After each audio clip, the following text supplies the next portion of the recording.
দুবাইয়ে স্বর্ণের দাম আবারও ঊর্ধ্বমুখী হয়ে ৩০ দিনের মধ্যে সর্বোচ্চ পর্যায়ে পৌঁছেছে। বৃহস্পতিবার ২২ ক্যারেট স্বর্ণের দাম দাঁড়ায় প্রতি গ্রাম ৩৭৯.25 দিরহাম। ফলে যারা অনম উৎসবকে সামনে রেখে স্বর্ণ কেনার পরিকল্পনা করেছিলেন তারা পড়েছেন দুশ্চিন্তায়। খবর গালফ নিউজ। বাজার দর অনুযায়ী এই দাম সর্বশেষ দেখা দিয়েছে ৮ আগস্ট। এখন বাজারে প্রশ্ন, দাম আবারও কি ৩৮০ দিরহামের সীমানা ছাড়িয়ে যাবে?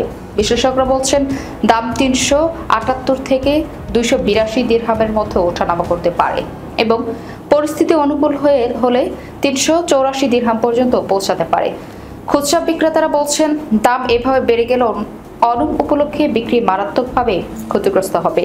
এক জুয়েলারি ব্যবসায়ী জানান, অনম বিক্রি আমাদের বড় মৌসুম নয়, তবে এবছর কিছুটা ক্রয়ের আশা করেছিলাম। ইতিমধ্যে সব বড় ব্র্যান্ড অনম কালেকশন প্রস্তুত করেছে, কিন্তু যদি স্বর্ণের দাম রেকর্ড ছোঁয়ার সংখ্যা তৈরি হয় ক্রেতারা পিছিয়ে যাবেন। জুন মাসে স্বর্ণের সর্বোচ্চ দর রেকর্ড হয়েছিল ৩৮৩.৭৫ দিরহাম। এবার অনমের আগে দাম সেই রেকর্ডের কাছাকাছি পৌঁছানোয় বিক্রেতা ও ক্রেতা উভয়ের মাঝে তৈরি হয়েছে অনিশ্চয়তা।